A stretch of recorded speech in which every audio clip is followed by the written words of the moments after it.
Akhirnya Hussein Ghaza, sang penggalang dana untuk Gaza, katanya ya, memberikan kesaksian atau memberikan pendapatnya secara pribadi apa penyebab dari Amerika beserta Israel menyerang Iran. Dan semakin sadar teman-teman, dan kalian sebagai netizen yang sejatinya harus mencari kebenaran, ya saran saya, bisalah sedikit-sedikit untuk melek dulu kepada data sejarah terkhusus. Apalagi berbicara masalah kemanusiaan. Dulu di depan Hussein Ghaza, saya menyatakan, kalau kita berbicara masalah Gaza ini tentang kemanusiaan, maka apakah ketika antum membela Hizbus Syaiton, membela Hasan Nasrul Syaiton beserta Iran, apakah lupa dengan sejarah bahwa mereka telah menghancurkan negara Sunni, menghancurkan Suriah sebagai umat yang mayoritas Sunni dengan senjata kimia, dengan senjata berat, dengan pembantaian membabi buta dari anak-anak, wanita sampai lansia. Lalu apa jawaban dari Hussein Ghaza? Lucu teman-teman. Teman-temannya di samping Hussein Ghaza bilang, itu kan kesalahan Hasan Nasrullah katanya,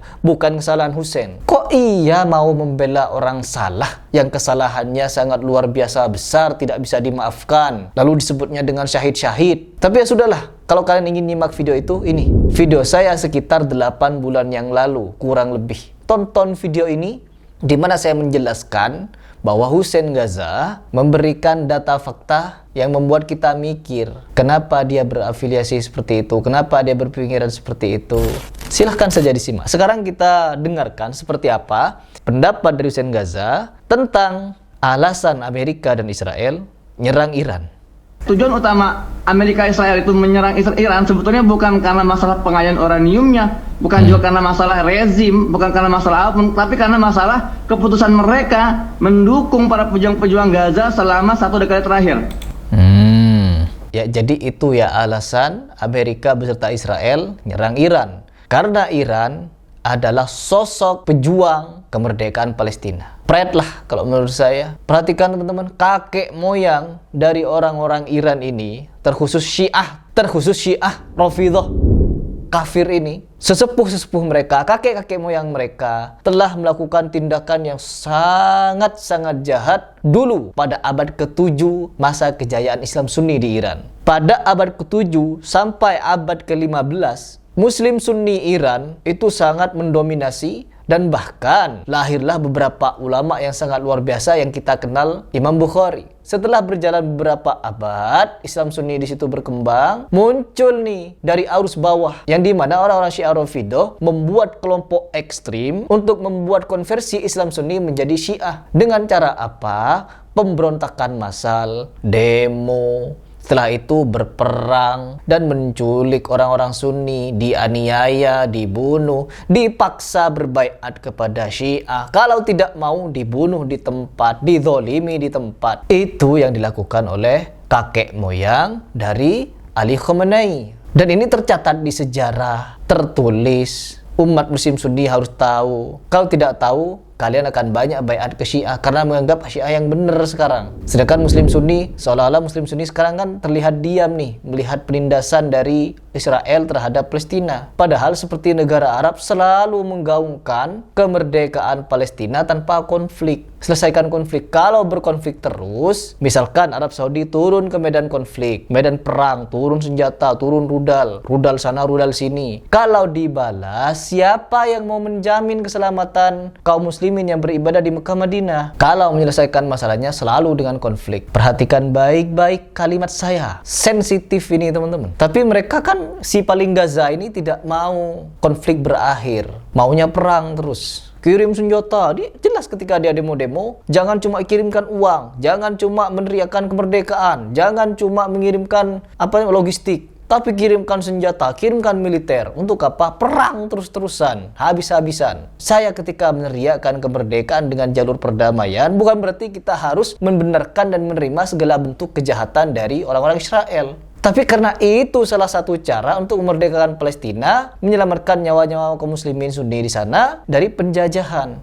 Masih belum mau mikir? Lanjut dulu.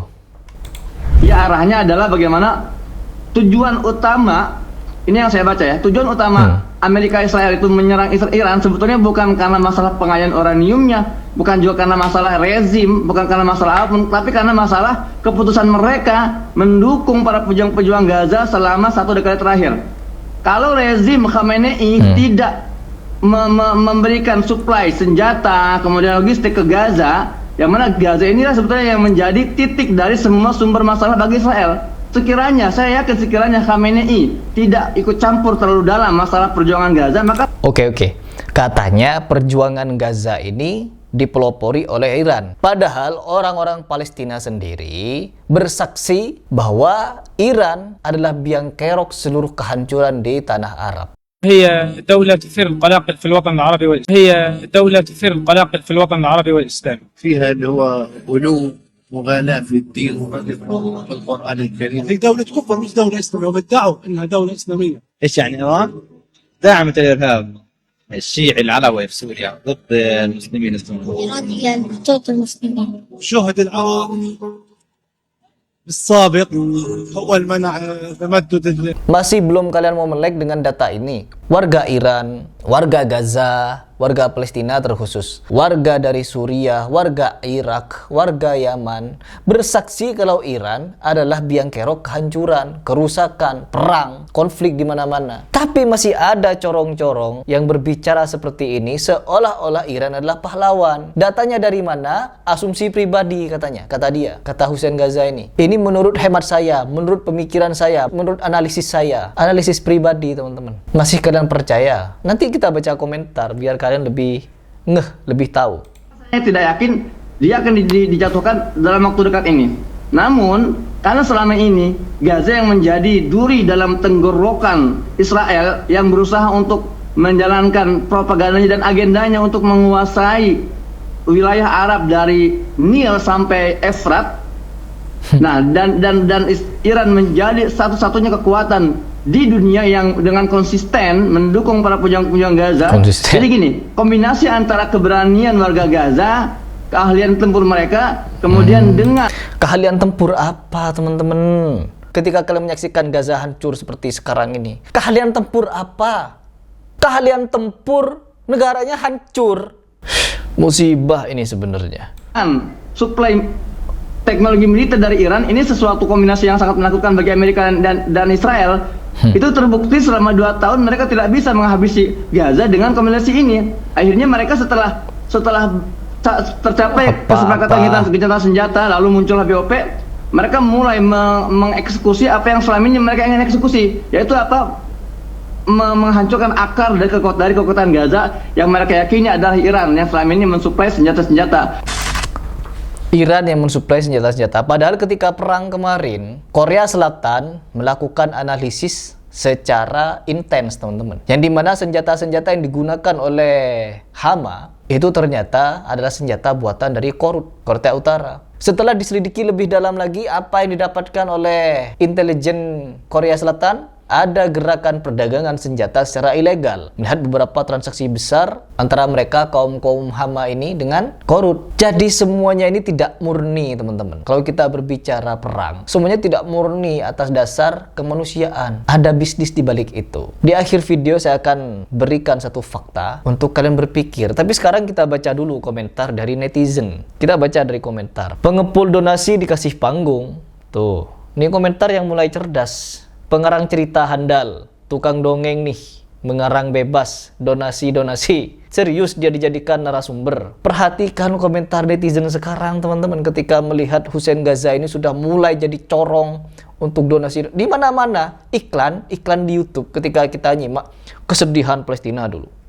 Habis itu pengepul donasi ini yang muncul.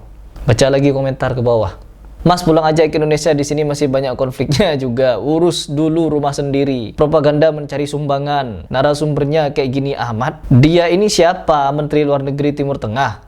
Atau orang penting? Apa di Timteng ngomong kok sok tahu persoalan di sana? Orang stres dikit-dikit Gaza supaya dia dapat banyak donasi. Bener teman-teman. Bener. Ngomong apa sih bang? Ngawur sekali. Ya bener. Innalillahi wa inna ilaihi raji'un. Ini netizen yang sudah mulai berpikir cerdas dan waras.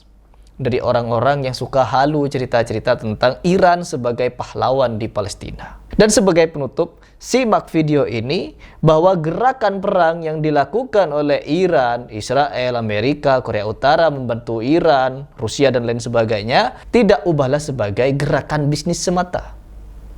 Simak. Bang, kenapa Rusia dan Cina tidak membantu Iran perang melawan Amerika? Jawabannya karena Cina dan Amerika membutuhkan perang ini. Cina sedang bermain catur empat deh, sementara kalian semua masih fokus pada permukaan. Beijing tidak bodoh untuk terjun langsung ke dalam konflik yang ujung-ujungnya akan merugikan ekonomi mereka. Amerika butuh perang untuk menjaga kompleks industri militer mereka tetap berputar. Cina memahami ini dengan sempurna. Mereka membiarkan Amerika menghabiskan energi dan sumber daya di Timur Tengah. Sementara Beijing diam-diam memperkuat posisi di Asia Pasifik dan Afrika. Rusia juga tahu bahwa membuka front baru akan menguras sumber daya yang sudah terbatas. Putin bukan orang bodoh yang akan mengambil risiko berhadapan langsung dengan NATO hanya demi Iran. Geopolitik modern bukan soal siapa yang paling berani bertempur. Ini soal siapa yang paling pintar memanfaatkan kekacauan untuk keuntungan jangka panjang. Kalian semua terpaku pada narasi mainstream yang menggambarkan ini sebagai pertarungan antara baik dan jahat. Realitasnya jauh lebih kompleks dan transaksional. Cina tidak peduli dengan ideologi Iran. Mereka peduli dengan akses ke minyak dan posisi strategis di Timur Tengah. Amerika juga tidak peduli dengan demokrasi. Mereka hanya peduli dengan hegemoni dan penjualan senjata. Semua negara besar bermain untuk kepentingan masing-masing. Tidak ada yang benar-benar peduli dengan Iran sebagai sekutu. Kunci untuk memahami geopolitik modern adalah melupakan narasi heroik tentang negara yang membela sekutu. Cina tahu bahwa keterlibatan langsung akan merusak hubungan perdagangan mereka dengan Eropa dan negara-negara lain. Mereka tidak akan mengorbankan ekonomi senilai triliunan dolar hanya untuk Iran. Inilah realitas geopolitik yang mungkin tidak kalian dengar di media mainstream. Semua negara besar bermain untuk menang, bukan untuk terlihat heroik. Amerika butuh musuh untuk membenarkan keberadaan mereka sebagai polisi dunia, sedangkan Cina butuh stabilitas agar ekonomi terus berkembang.